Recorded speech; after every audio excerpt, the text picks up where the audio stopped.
4 hours ago, that was the scene at the CCSD board meeting last night. It was interrupted and ended abruptly as teachers protested in and outside of the building, pushing for higher pay. Now, salary negotiations drag on between their union and the district, and a hot button issue has been Senate Bill 231 passed by lawmakers this past legislative session. Yeah, the teachers talking about this a lot. It earmarked $250 million for education incentives like raises across the state, and the teachers union claims there's enough money to give teachers that 10% raise they've been asking for. Well, I talked to the union and a state lawmaker about how that money could continue in future budgets. Teacher salary negotiations are heating up as Clark County educators are demanding higher pay. Thursday's CCSD board meeting protest is the latest and largest demonstration yet.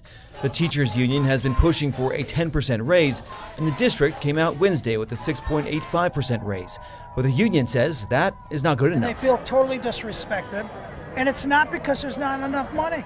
John Villardita is the executive director of the Clark County Education Association. There's been a lot of money that the legislature and the governor passed, and it hasn't gotten into the classroom yet. Just Monday, I asked Superintendent Dr.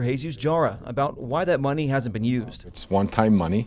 It's not to be used in raises. So as soon as the money gets here, however much we get, our plan is to really compensate for the 2 years that we have the money. In their latest proposal, the district says 66% of the SB 231 monies received from the state will go towards the raise. If it is only a one-time deal, I asked Villardita if he thinks that money will disappear or could be approved by lawmakers again in 2 years. So do I think in the future they'll make that same commitment? I do, but I also know they want accountability.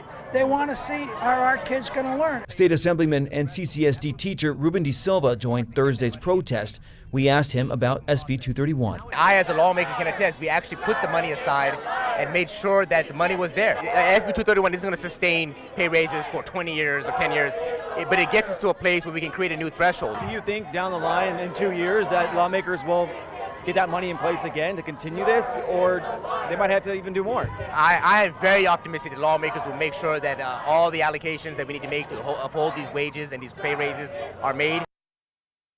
The CCEA has more rallies planned next week. 2 days of negotiations are set for August 17th and 18th.